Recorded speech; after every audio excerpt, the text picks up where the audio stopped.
life is designed to kill you. I'm being a bitch about it. Exactly. Yeah. When I say, I'm struggling. Yeah. Self-pity.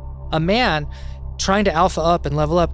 Let me go and ask for help. I don't have to fight anymore. In spite of the difficulty, in spite of the challenge, in spite of the facts, to be this kind of person who is just flowing love, flowing joy and optimism and creativity and hope. Let me go to this tribe in my brain trust.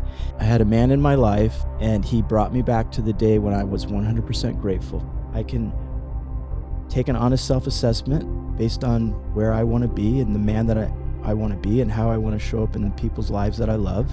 Course correct where I need to, be grateful where I am, and just flow. But you recognize that there's two opposing things within the same entity called yourself, constantly fighting against each other. It's the strength that you gain from the push.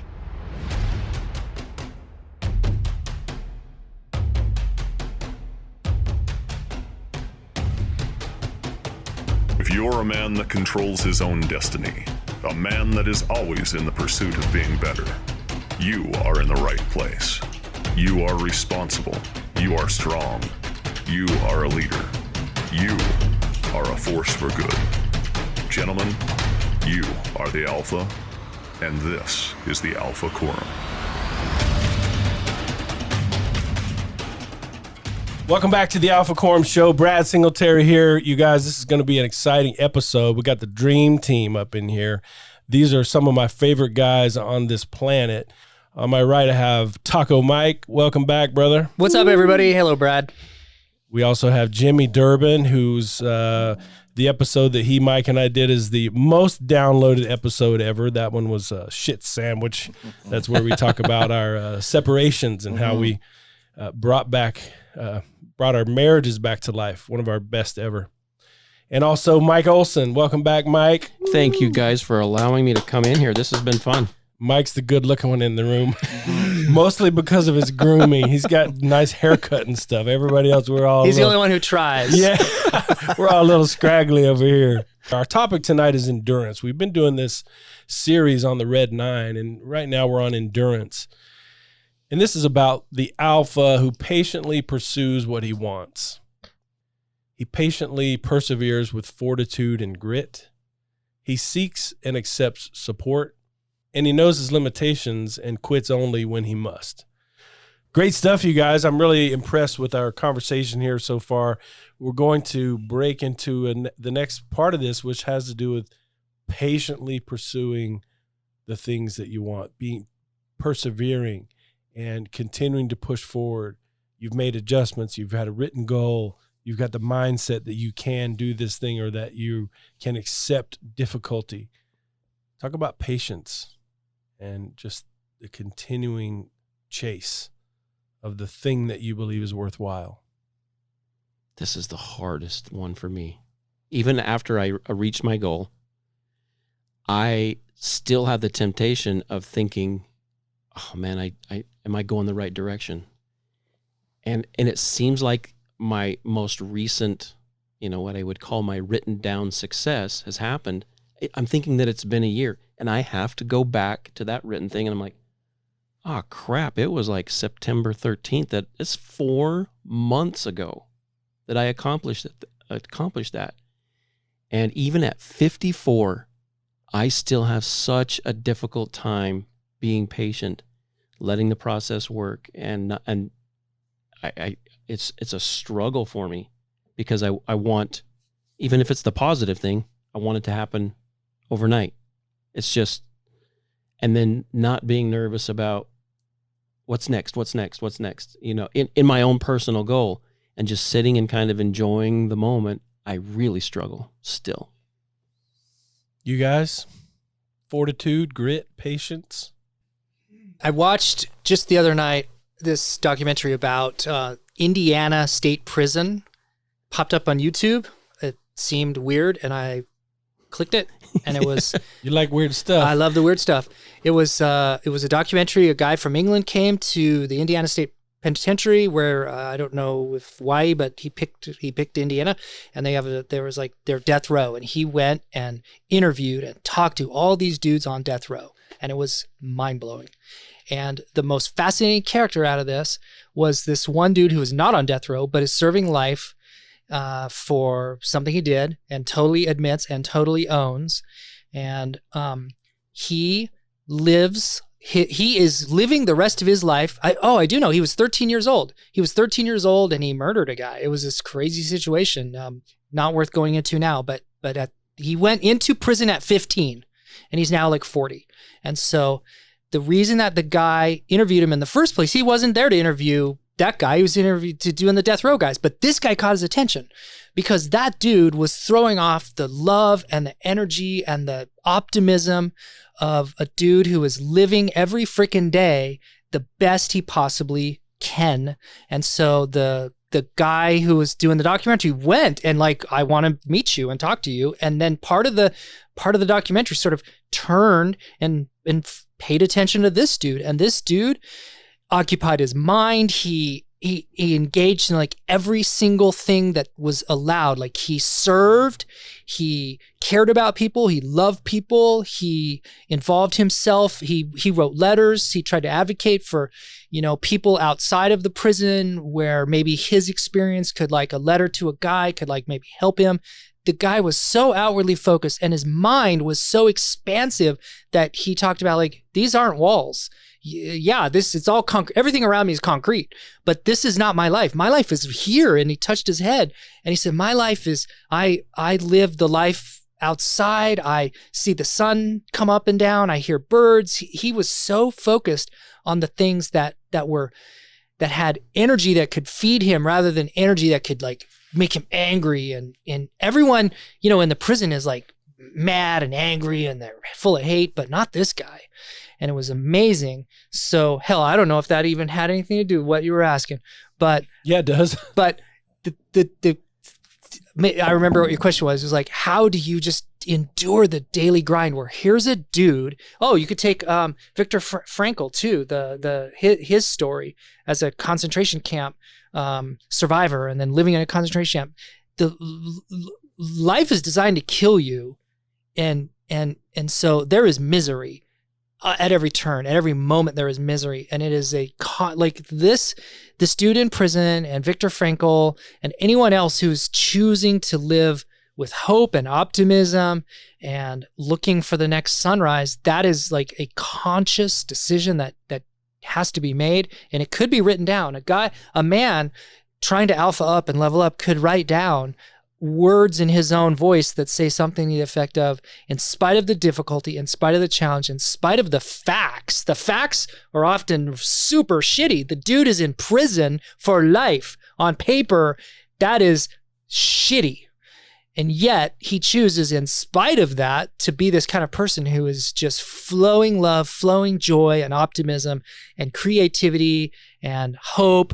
And that dude is making that choice. That is his decision to be that guy.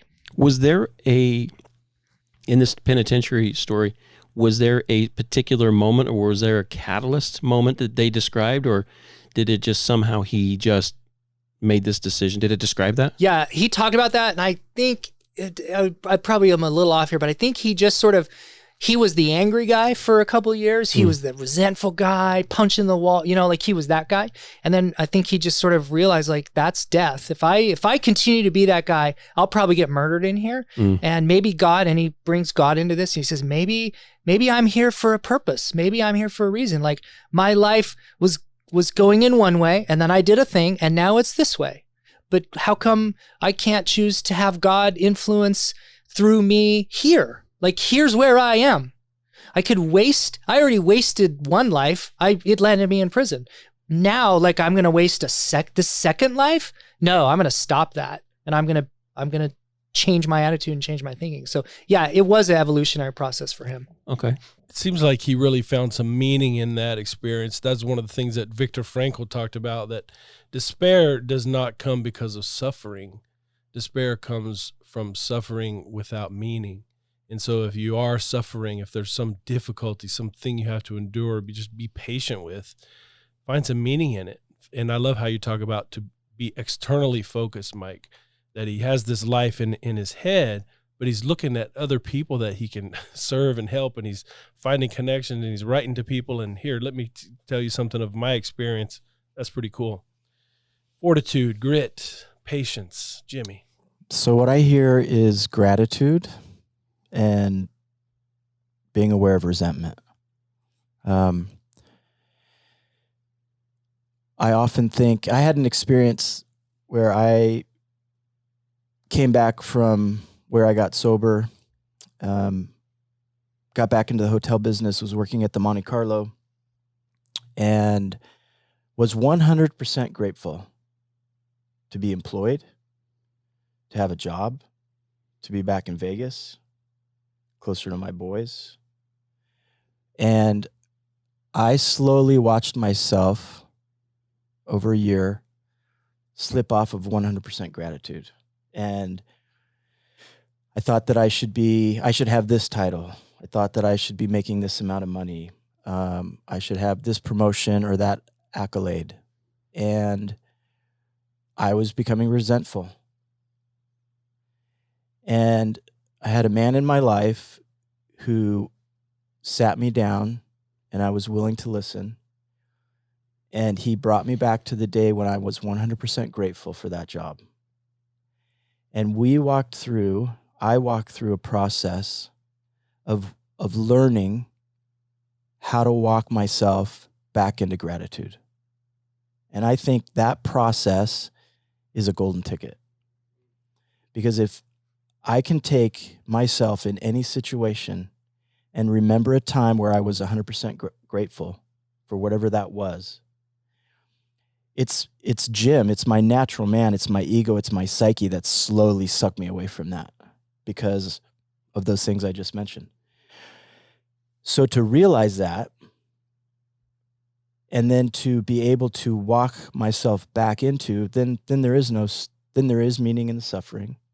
Then there is no suffering. Then my perspective changes. There is no resentment. I'm back in gratitude and back in the flow. Right, just about the story that Mike shared, that he wasn't fighting anymore. I don't have to fight anymore. I can take an honest self-assessment based on these goals, based on where I want to be and the man that I want to be and how I want to show up in the people's lives that I love. Course correct where I need to. Be grateful where I am. And just flow. You know, I think I make it too hard. I know I make it too hard. Like I get in my own way, right? And then I start to have these expectations, and I should have this or I should have that. And I've learned it's the world will never deliver on its promise. It just won't. You know, Not the Jim world. Yeah, amen. The Jimmy world will. Yeah, but not the Jim world. Absolutely. Okay, absolutely. And so, I think if you can know yourself well enough to know your limitations, to know where you need help, to course correct, to be able to walk yourself back into gratitude, you know. So I'm hearing with Mike when he's talking about, you know, reminding myself that it's only 4 months. Like that's a form of like stopping. Let me walk myself back into this place of gratitude that I wanted to create this, and I wanted to have this in my life, and I envisioned it and I received it, and I'm 100% grateful. And now 4 months later, I'm not a little bit. Maybe I'm 90% grateful, and then I got to stop. I'm being a bitch about it. Yeah. Exactly. That's exactly right. Yeah. Because when I say, I'm struggling, and then I'm like, yeah. No, you're being a bitch about it. Because you're not thankful for it. I'm not thankful for it. I'm being a Mike. Wait a minute. Is Mike or Michael the good one? You got to figure that out. I'm sure there is. I've got to define that, because I really like the fact that you recognize not only is Jim there and you constantly have to struggle against it, but it's meant to be there because of that struggle and the value that you gain from enduring that struggle. And that Jim and Jimmy, I've never even heard that you know, we have these, call it yin and yang, call it natural man, call it whatever, you know, however you want to identify it, but you recognize that there's two opposing things within the same entity called yourself, constantly fighting against each other, and they're pushing against that rock. The movement of the rock, you know, as the story goes, isn't the issue. It's the strength that you gain from the push. Brad talked about that in the story of the two wolves. You guys, everybody knows that, right?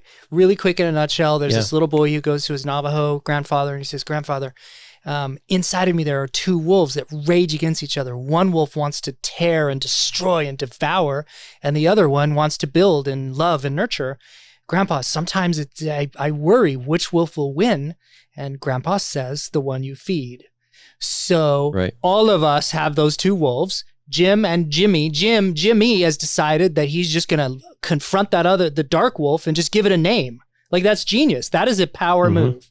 And so, yeah, Mike, you're just right now coming to this like epiphany of like, shit, I should probably give it a name too and give some power. And I believe that, and Valerie also taught me this, if I name a thing, like if I can take away the power of a mystery. And this is what writing does for me too. If it's a mystery, then it's scary and I don't understand it. I'm confused by it. But if I can like seize it out of the ether, give it an identity, look at it and have a conversation with it and give it a name and an identity and say, "I know who you are, you piece of garbage. You're Jim. You're no longer, and it's no longer a mystery." Right. And when life isn't scary and you don't have boogeymen in the closet and there's no troll under the bed, you've demystified, you've taken away all of that, then life is this I hold this to be true, that life is this very straightforward thing. Yeah. Life is just this, I don't want to say simple. Almost that would have been an accident.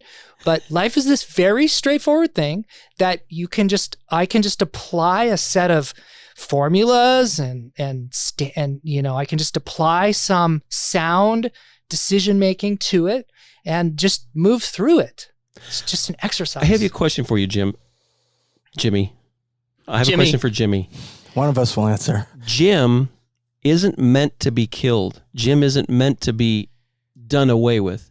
He's just meant to be dealt with appropriately. Is that how you see it? That's been my experience so far. I often think of the movie Beautiful Mind. Yep. Right. The professor, his college friend, and the little girl. They don't leave him. Jim has his own voice, and so what that meant for me, like in 2012, was just getting connected with the Hearing Voices movement, Hearing Voices Network USA, and Inner Voice, because he has a voice. And so that helped me separate him out. And then when I was going through this 12-step process, it was just this realization of, okay, what I'm doing is attaching that voice to my ego, to my natural man, and then creating context around that. And that helped, like Mike was saying, made it so it wasn't so scary. I mean, the research in the data is that 15 to 20% of the general population of people hear voices. So, and of that 15 to 20, only like 1 to 2% come in contact with psychiatric intervention. That means to say that most people live in harmonious with their voice or voices, whether you call it conscious, voice of God. However you want to tag it. However you want to tag it, right? It would all fall under the umbrella of hearing voices. Okay. And there's been lots of people in our history that have heard voices. But that was just a way contextually for me to go, okay, this is what's going on and this is what he's doing and why is he here and what is his purpose and what the hell. And then as I learned more about him and confronted that, which meant I was also confronting me, who I was and how I showed up, it just kind of all did this beautiful dance to realize it is the yin and the yang. It is that path of enlightenment to be present and to be aware and to be mindful. And I think we're, men of truth. And we can get really curious. And that to me is also, I think, those qualities of that alpha male is. And life is interesting and more fulfilling when you are curious. Yeah. A lot of what we're talking about here with persevering and just having fortitude and grit and patience when things are tough is about acceptance. I think it's acceptance. We've talked about humility, gratitude, being outward focused. What else? What other concepts have we talked about here on this one before we move Self-aware. I think the self-aware one is great. Mindfulness. We find meaning in the suffering. Beautiful stuff. All right, we've got two other topics here. One is that the alpha seeks and accepts help. What does that mean? What does that look like? If we're talking about endurance, you know, I've made the most bonehead decisions in my life when I was doing it alone. And I probably would have prevented so many difficult things in my life if I just asked someone, hey, man, this is going on. I'm thinking about doing this. What do you think? I think one place where this shows up is in like mentorship. I saw recently a colleague of mine, we belong to this Facebook group for therapists, and she's a young professional who is new to the area. She's a single mom, and she posted on there, hey, I'm looking for a mentor, and here are the things that I'm interested in. Here's where I'd like to go. Here are the things that I need help with. And it was the coolest thing I'd seen in 6 months. Someone going out there to this group of, 1,500 therapists in the area and saying, here are my objectives. I need a mentor. I thought it was the coolest thing ever. And so few people, I think, do that or ever kind of formalize the thing. Hey, I'm looking for this strength in my life. I don't have that. I recognize something in you. Could I lean on you a little bit? Can we develop a mentor-mentee relationship where I contact you on specific topics, or maybe we have arranged meetings or so forth? So mentorship is, to me, one of the ways that people can seek and accept support. What about you guys? What does that look like? What's support? Vulnerability. Okay. I mean, some of this for me is generational, learning from my father who learned from his father and his father, of how a man is defined. And that meant a man doesn't ask for help, or if he does, he's weak, right? This framework that I don't think supports if I'm speaking generally, that group, my demographic, 50 plus, white.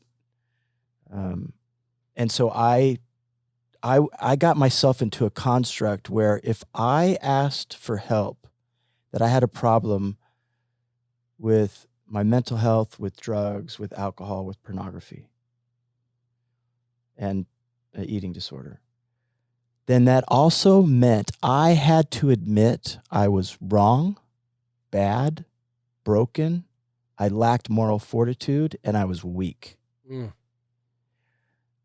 Because that's what I learned generationally. So if that's my options, I didn't, they had to do an intervention. Zip it and pretend like you're all good. Suffer inside. Mm-hmm. Suffer inside. And that, to me, that mindset, that construct, I think is why 70% of suicides are happening to white males, because we suffer in silence.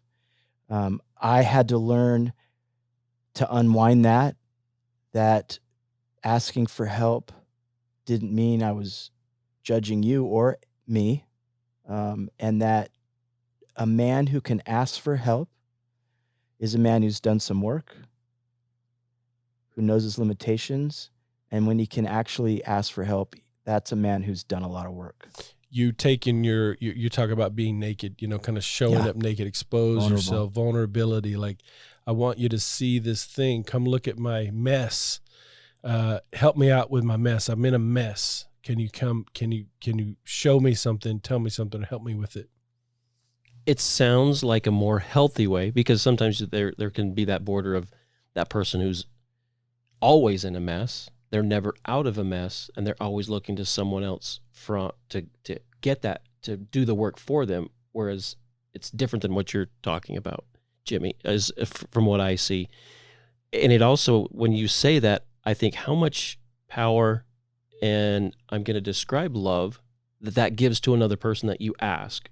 Or if you ask of a small group, hey, can someone, and if you're sincerely looking for some help with the very felt intention of, and if I can find what I need, I'm definitely willing to put in the work. I'm just being willing to be admitting the fact I have some blinders. I know it's there. I can't quite tell what it is. Can somebody help me out with it? I get the feeling that other person who, if you ask them specifically, it's a certain amount of love and respect that says, I respect you enough that I'm asking you for help and I trust you to give me some, to give me some advice. Not that I'm expecting you to save me, but that clarity, that help, whatever it might. Mike, can you ask someone for help? I struggle with it. Because it means what? If I struggle with it, I might not trust that person is capable of helping me. I'm kind of thinking through this because I don't know if I've ever addressed it. Shit's getting real. Mm-hmm. Are you good enough to help me? Do you possibly understand? Do I have the capability of explaining it to you? Do we connect well enough that you'll get me if I ask for help? Or is it that you get the deer in the headlights look? If I ask you for help, you're like, oh shit, what do I say? Or what the hell is he talking about? Awkward, yeah.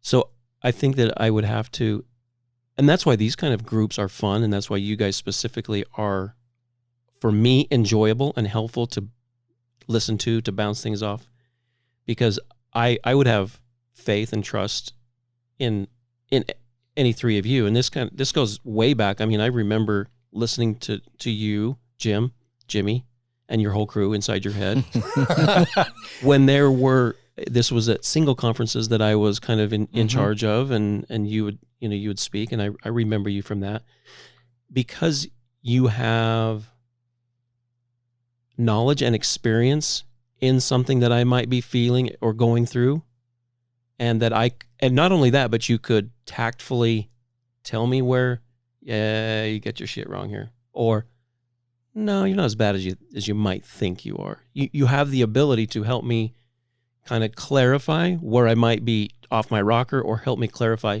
yeah, you just need to be patient. If someone asks you for help, you have a problem with that? I do not. In fact, I actually really enjoy that. Yes. And I would want to establish the right time and place to where that help can be given. There's, hey, how you doing today? Oh yeah, great. Those are just kind of like, I acknowledge you there. I'm asking you how you're doing, but I'm not really concerned, or do I have the time to hear how you're doing badly? But if someone were to say, I'm really struggling in something, I definitely have many times said, yeah, you know what? Let's kind of, you got some time at this particular place where I'm trying to set up the best environment for them to share with me, and for me to be able to explain properly what it is that they're needing from me that I might be able to help with. Good questions, Jimmy. Where are you going with that? What do you? Well, I mean, Brene Brown talks about, if I have a problem asking for help, and on a level I'm always willing to be of service, then consciously, subconsciously, not only do I judge you, but I judge myself when asked for help.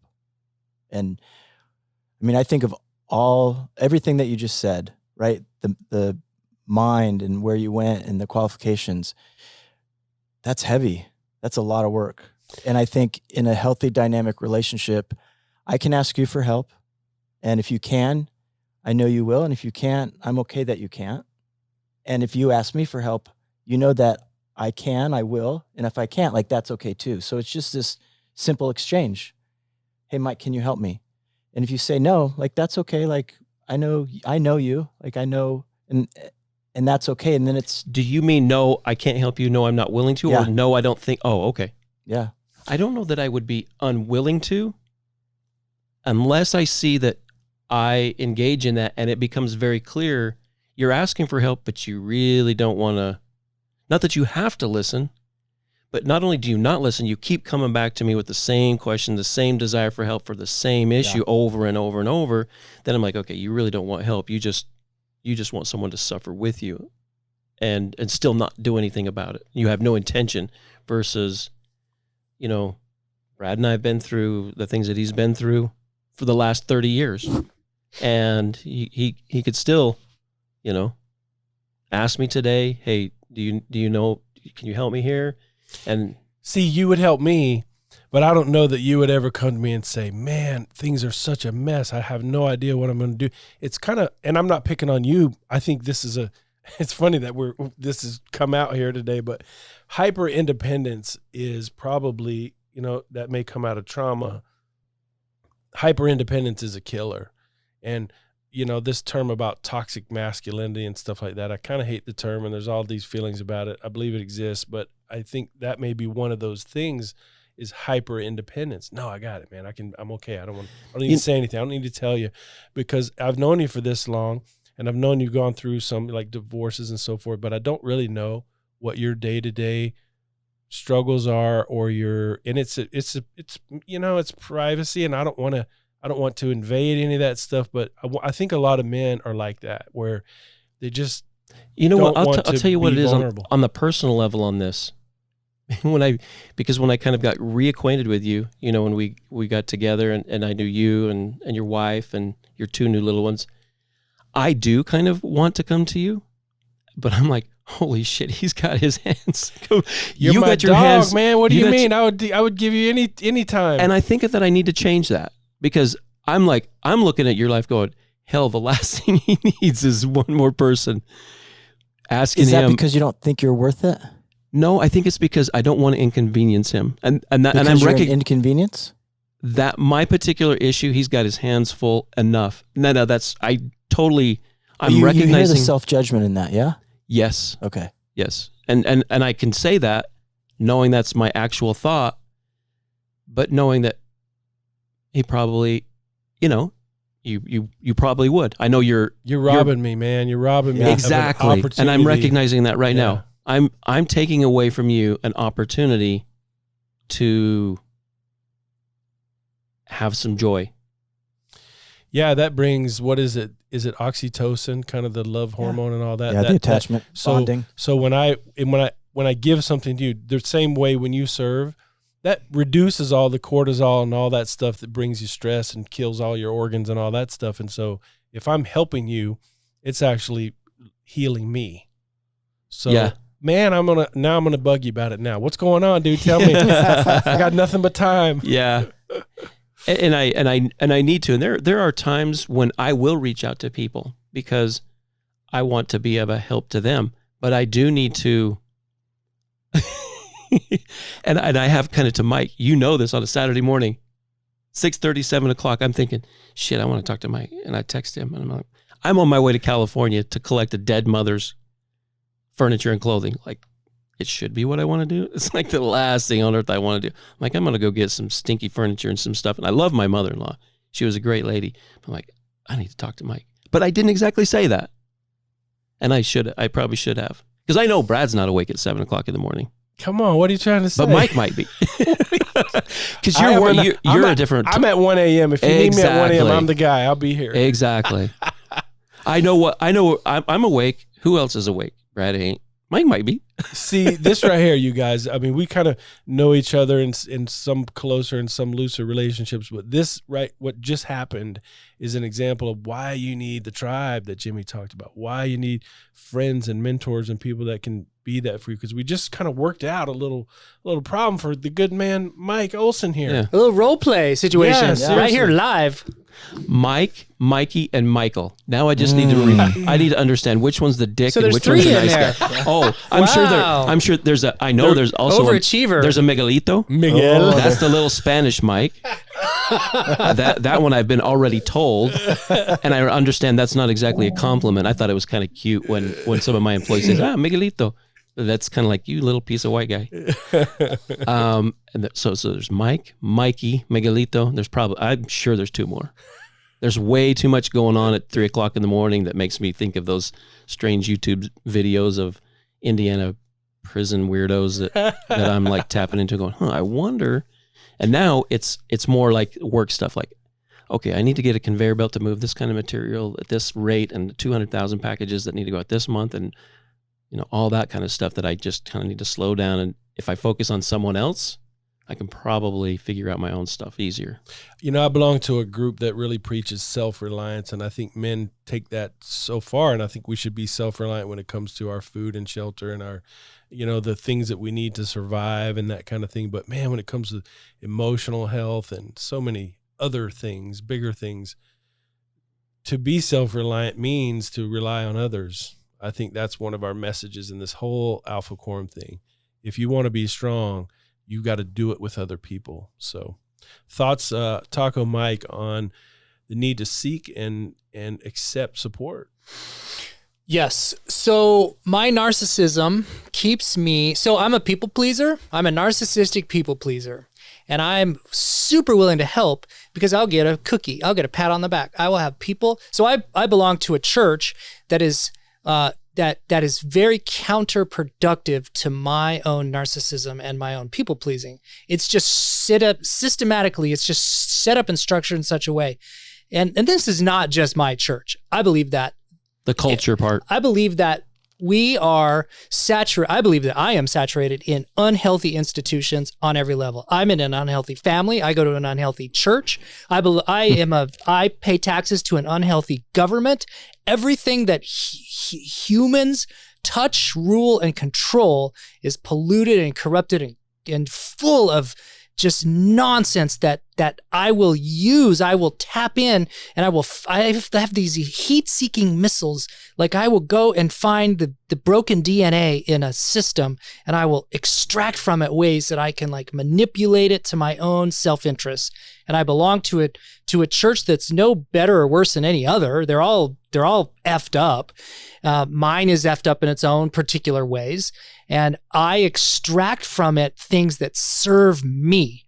And one of the ways one of the things that I do that's super like feeds into my people pleasing is like, you do something nice and then you hear your name repeated in circles. We're like, oh, did you hear that this guy did the thing?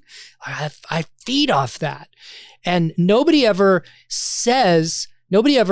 gives a cookie to like, oh, did you hear Mike? He needed a thing. Like he needed somebody to go help him do a thing.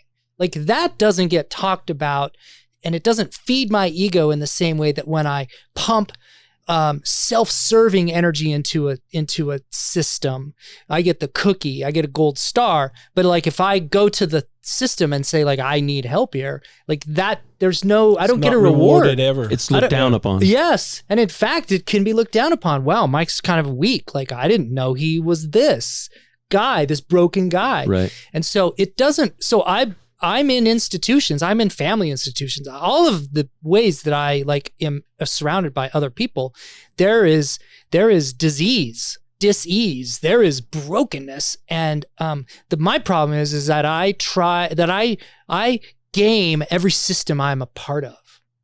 And I use it to feed my ego. And so Brad, one of the ways that I don't ask, one of the reasons why I don't ask for help is because it doesn't serve me in these ways that I'm talking about. Like, so it takes a lot of effort on my part to, probably for me, the closest relationships that I have with people that know how effed up I am are in my 12-step group. And I go to lunch quite often. It should be more often, but on occasion with dudes who we have sort of it is an understanding that we're going to go have tacos and you're going to tell me something that is super jacked up in your life. Like you're going, like the part of the contract of like going to have tacos is like, you're going to spill some beans and I'm going to spill some beans and we're going to like, lay some shit out. And that's I often don't like it. I don't like doing that. It's not fun. But you do it on a regular basis? I have to. I have to. Really? Like I have to. I don't want to use the word force, but I do it. I put myself in that discomfort intentionally because my ego is pulling me away from fellowship. My ego is whispering at me. My shadow self, my wolf, the shadow wolf is telling me, hide, run, pretend, throw up smoke screens, Shazam, I'm awesome, Shazam, like, smoke screen, look at me, I'm cool, like I do cool things, everybody look at me. That's who I want to be.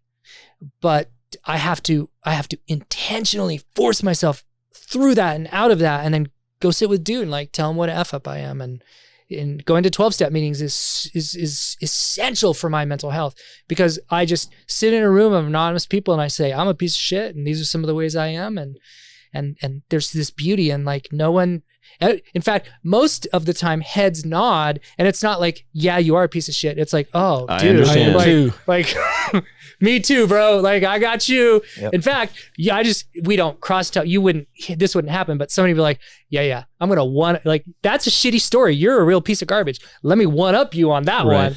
Like I'm double the piece of garbage you are. That's interesting. That doesn't happen in sitting in a religious costume. Like I go to church, I put on my costume that projects a self-image of I'm put together, like my shoes are shined, and I'm everything about, not everything. There's nothing absolute. There's a lot that's inherent to religion and the practice of religion that is smoke screening. There are many aspects of the whole religious experience that is designed in such a way as to smokescreen yourself away from reality, the reality of interaction between people. And Also known as shame. I was just going to say, because most people don't understand how different the doctrine is and how much power the culture has, the inappropriate power, and sometimes the unintentional power. But because, like you're saying, it's the smoke screen, it's what Jim just said. So the antidote to some of that is a weekly. How often are you getting together with your taco night? I wish it was weekly, but it's a few times a month. It's probably 1 to 3 times a month. Okay, and also 12-step. What other things do you have? A similar process there, Jimmy? You're still doing meetings, or you have guys that you get together with? So yeah, doing my shame work. And Mike's right. Like shame is baked into every system, every relationship, every community. So for me, it's really understanding how I hear shame, where it resonates and manifests in my body, how I speak it, right? And that I need a place in my life where I can be completely transparent and tattle on myself. Yeah. And so like Mike, I have my home group, my 12-step, and I let it rip.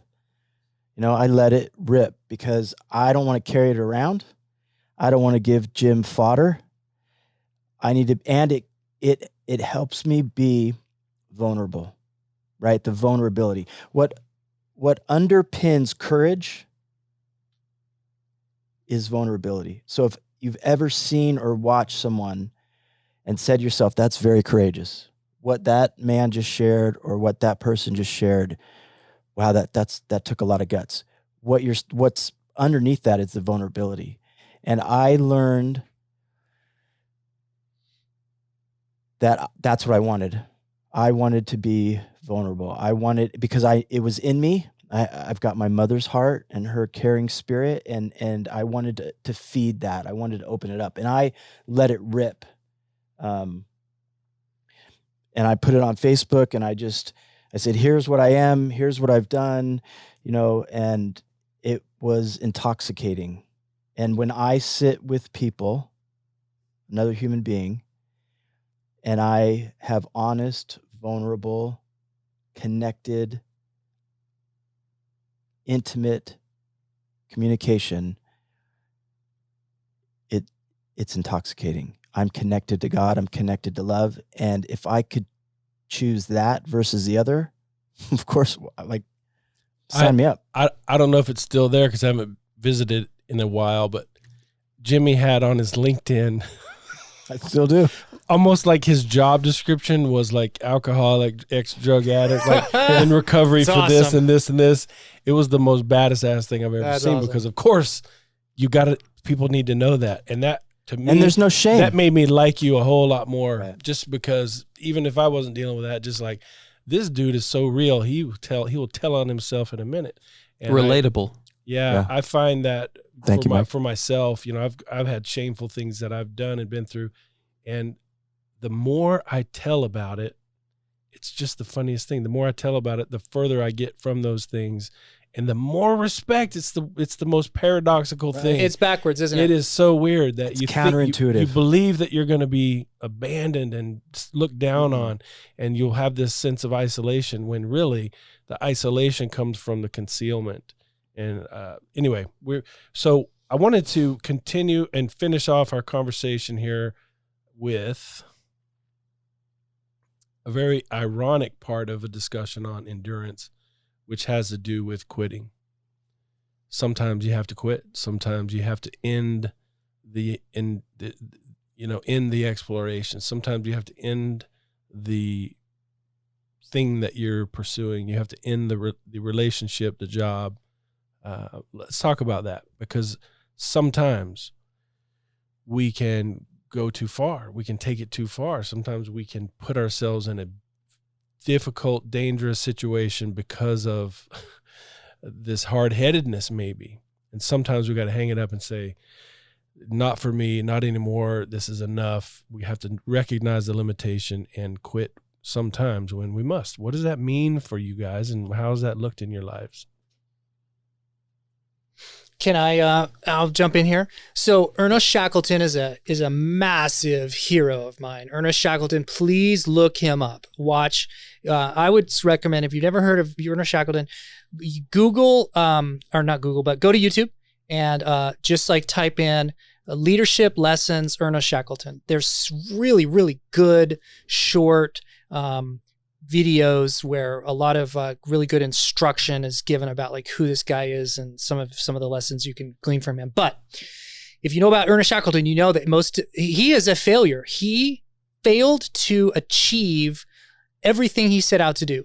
And so he had 3 expeditions to the South Pole. He had a goal. He had set a personal goal when he was young. He was in the Navy, and he decided that he wanted to be famous. He wanted to tag the South Pole. He wanted to be world renowned as an explorer and as an adventurist.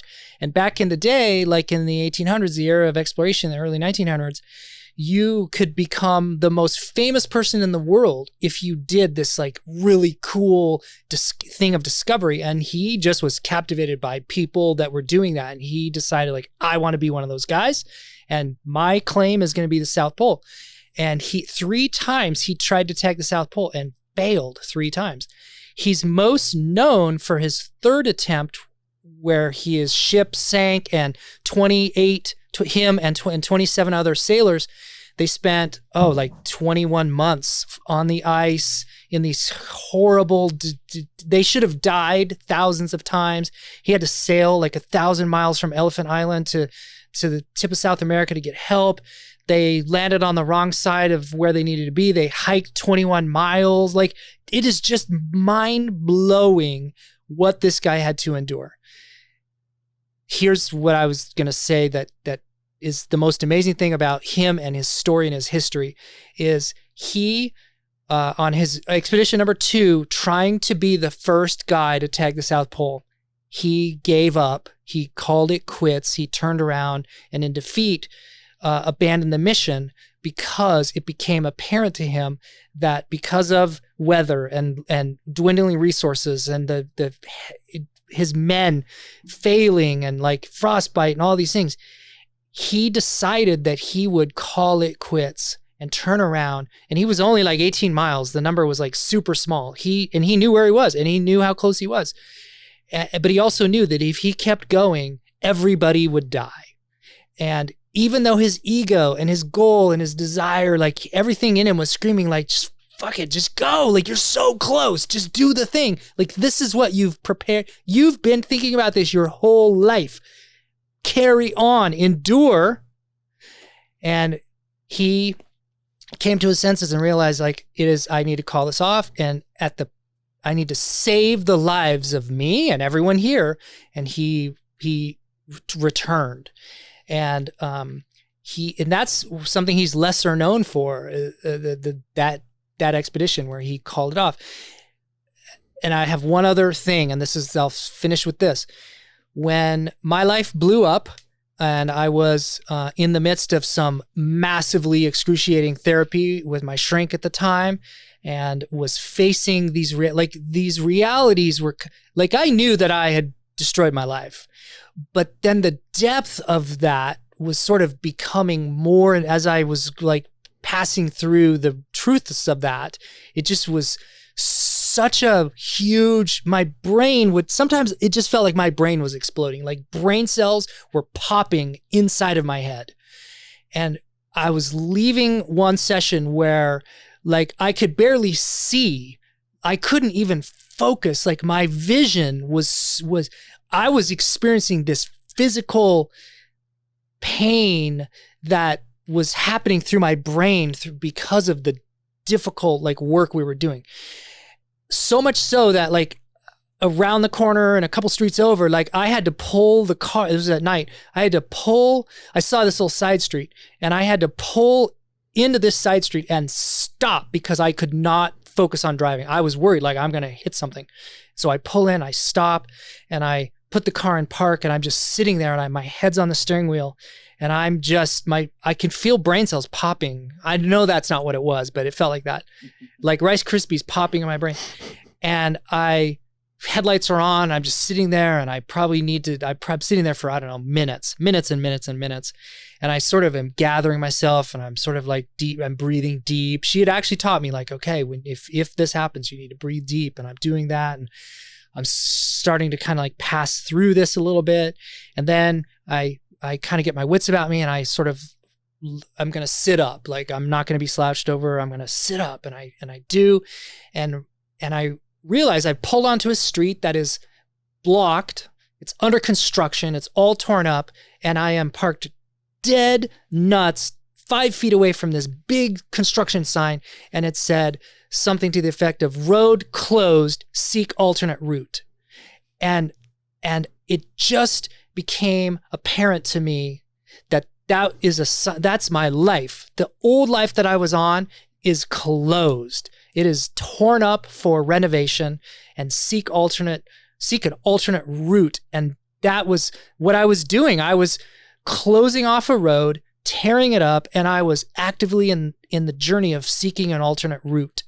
And that sign was everything I needed to know, because I had probably had moments of like, F this is too hard. I don't want to do this. I don't want to change my life. I don't want to face these things. I don't want to I can't endure any more of what I was doing. I need to change course, change direction. And that sign just was this like piece of aluminum validation of like, you are doing exactly what you should be doing. Close that road, tear that shit up, bulldoze it, dynamite it, and then seek an alternate route.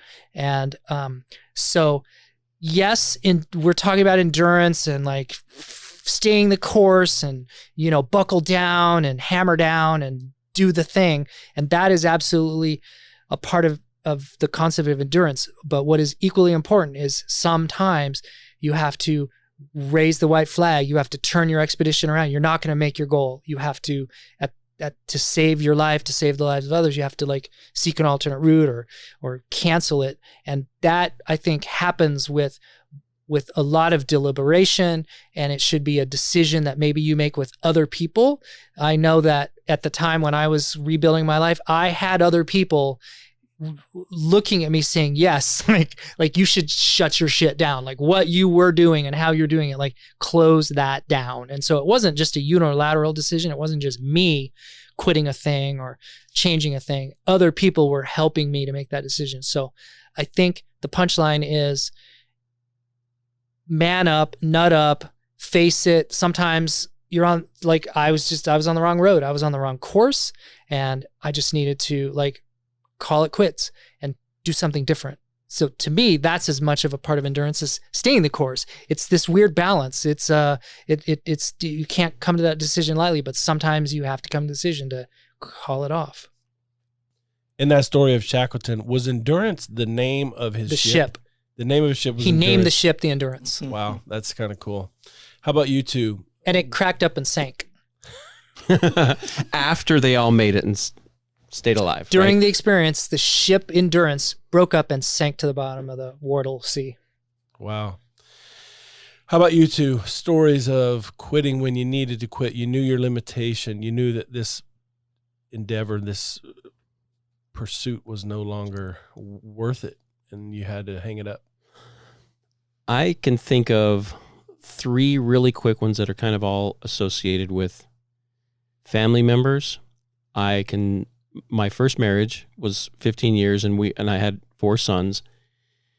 I would say when I knew it was over, but really didn't know what to do, it was 2000, and we were divorced in 2007, and I tried everything that I could to hold it together. It wasn't the ultimate divorce wasn't my choice. However, I don't want to say that and make it sound like it was all, my ex-wife's fault, because I certainly brought, 52% of the problems. But I can remember that when that choice was made, and holding on. And then when I knew that not only was the divorce final, but there was no chance of reconciling and ever getting it back together, when I realized, okay, I do feel that I've done everything I possibly can, just let that go. I had some spiritual experiences that told me, literally, this is over. It's done with. She's gone. I'll take it from here. And meaning she's been in a very difficult, situations for the last 10 years. She's been in and out of rehab and can't really seem to kick that. And my entire time since then with my sons has been trying to help them understand, I would never talk to her. She and I will never work. And we can't even really have a conversation because there's just nothing there to be said. But I don't want my sons to feel that. That's their mother, and I don't want them to do that. But I realized I needed to quit that particular situation for my own health and well-being, knowing that when a person is so under the control of influences, both in a bad mental state as well as substances, that they have, until that rock bottom happens, you're not talking with that person. You're talking with the entities, the being that control that individual that happens to be walking around and breathing. There are other things involved. There are grips on that particular individual that you're not going to be able to overcome. And you're talking to Jim. You're talking to Jim, even though Jimmy says, no, Jim's not around. No, Jim's not around. No, this is Mike, Michael, and Mikey. No, they're not here. And you can rely on actions and behaviors consistently to tell you the truth, not words. And so I had to let go of that. And my father-in-law, my ex-father-in-law, even on his dying bed, and my sons, my ex-wife's family is fairly wealthy, but I have been given the responsibility to manage their money, my son's money that they'll get, when they all become of age. And even to the point where on my ex-father-in-law's deathbed, because he passed away of cancer, about 6 years ago. No, actually, I'm sorry, 2 years ago. And my ex-wife was drunk at his funeral, and even on his deathbed, he had a moment of clarity, even as he was in hospice, where I could tell, and I knew this in his eyes, I knew he should have quit a couple of things that he didn't, and he could never admit it until he was under the influence of a lot of morphine, and he would actually dare speak the truth to me, even though I kind of knew in his eyes the whole time. And the second one was my mother-in-law, who, this is New Year's Day, this past year, 2022, New Year's Day, she passed away. And as my wife and her sisters were administering the morphine, she was in hospice. She'd done worn out her body. She should have gone probably a year ago, physically. She persisted and wanted to hold on, and she felt so bad and felt so guilty that she wanted to. And in the darkness of her own room, when she didn't think anybody was listening, she was asking God, please just let me go. She physically, her life quality was just nothing. And she felt bad. She felt guilty for wanting to quit.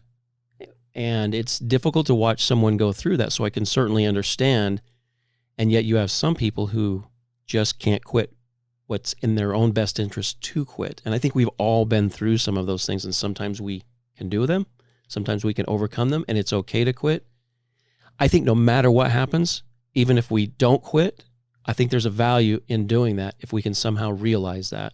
If we do quit or we quit early, there's still a value in that. As long as we're breathing and we're above ground, there's some value in that. Even if it's a lesson of, hey, next time, same situation, quit earlier. Or, hey, endure that a little bit longer next time, you can do it.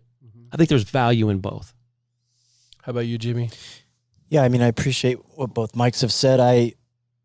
It's always fun to do an autopsy and look back. I've had one particular moment. I mean, part of this comes from just my own personal belief that, right, story comes from The Alchemist, the omens, and that God is always conspiring for my ultimate benefit. That there's signs, Mike talked about use alternative route. Like, it's a pretty big sign. And there are times where I haven't needed a 2x4 moment. And there's times where I'm learning to be better where it can be a feather. Right. And so my decision-making process today looks a lot different of when to quit and what that looks like. You can imagine if I'm aware of Jim and Jimmy, Jim's going to hold out a lot longer. He's going to, drive it into the ground, where Jimmy's like, well, let's just see where the signs are. Let me go and ask for help. Let me go to this tribe in my brain trust and take in all this information and then be led organically to make a decision.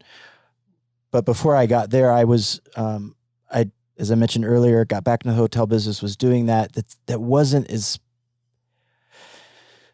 I didn't want to drink or use again. And because I had comping privileges, I was done. I 22 years on the strip. And so I was done. And so I'm like, okay, what am I going to do? And I was kind of at this fork in the road. So I decided to start my own business in meeting planning. My wife agreed to give me a year. I made $6,000 that year. Now I was booking conventions for groups, companies. I had some money for future earnings, right? But that didn't matter. She's like, okay, now get a real job. So I sold sandbags to the pipeline industry, right? And did that for a year. And not living my best. And so I'm like, okay, I'm going to go back to school, go back to the hotel business, or try to do this meeting planning business again. And so, I mean, I called up men that I called up my college professor from 1991 and said, hey, can I meet with you? Because I love and respect him. My dad, other men in my life and people, and said, I got to make a decision here. The thing about it is, like Mike, I'm very ego-driven, narcissistic. For me to go back and to get my master's meant taking out a loan, and my wife hasn't graduated. So again, it's all about me. We'll take out money for me, and it's all about, and so I'm like, it just doesn't make sense. And I didn't really want to go back to the hotel business, although I would, but it's something I knew and I needed to support my family, and like, I'll just get back into it. And so I'm sharing this with my home group on Thursdays. Like, and so 6 months is going on, and we're trying to figure all this stuff out. And I'm meditating, praying, and I go to my home group, and in that same building, there's a family support meeting. So my wife's coming with me, and we're doing this meeting. And I'm struggling, what to do. And literally this couple came up to me and said, we want to pay for you to get your master's. Out of the blue. Out of the blue. They said, I'm here. He's like, we're here every week and hear the struggle, and it's something we can do for you. And who does that? But to the point of your question about quitting, not quitting, for me, it just kind of goes back to that same thing. I'm not the smartest guy in the room. I'm teachable. I like processes. something that's very teachable and that can be duplicated. Like that, I get that. That's very intrinsic and feels right and uses all those lanes that Mike talked about for me.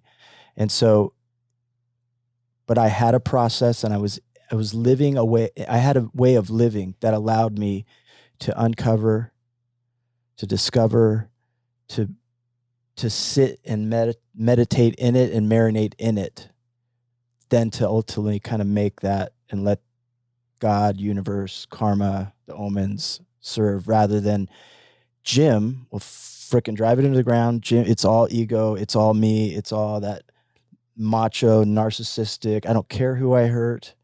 And I've lived that guy for too long, where I know what that feels like and looks like. And I like Mike, I've kind of abandoned that way. Like that's my old way of living.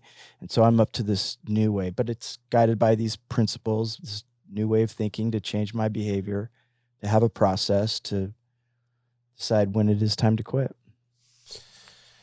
You guys are something else. What about you, dude? My last full-time job was a great deal. I worked at home, and it was a type of work that I had done before, but I was able to do it from home. So I'm on a laptop up in my kid's bedroom because that was the quietest place in the house. And it seemed like a neat gig until it wasn't. And I was up for my 90-day review. And this was probably the most badass thing I ever did. I quit in one day and didn't give them a 2 weeks and said, I'm done. I'll bring my laptop to you today. I'm done. And I'd already started my private practice. I'd been doing that in the evening for a few years, and I just kind of jumped. I just made a leap that one day, and I didn't want to harm this company, but the way things were going, it wasn't well for me. And since that time, I've probably tripled or quadrupled my income, and I'm able to, like Mike talked about, his family time and his schedule and his ability to like control his life because he's the boss. That's something that I've been able to do. And that was a big leap for me. And I knew I wasn't going to do well on this 90-day review because what I valued and what they needed from me didn't align. So those two, I guess, are some that come to mind for me. I want to say something a little bit, maybe private. Some of you don't know this, and we haven't done this on every episode, but because we're all believers in this room, we said a prayer before this meeting. And Jimmy offered that. And he said something about if we could just reach one person. Well, mission accomplished, because I sit here as the younger man in the room and just learn from these guys. It's been incredible what they brought into my world and the things that they've taught me. And hopefully some of you out there also gain something from this. We're talking about this because the alpha, the grown-ass man, he knows how to prepare for difficulty. It's never going to stop. The last couple of years has shown us that. We need to have written goals and to know what it is that's important to us, and we need to make adjustments when necessary. We need to persevere with fortitude and grit. We need to seek support and accept support and be a part of that in other people's lives too.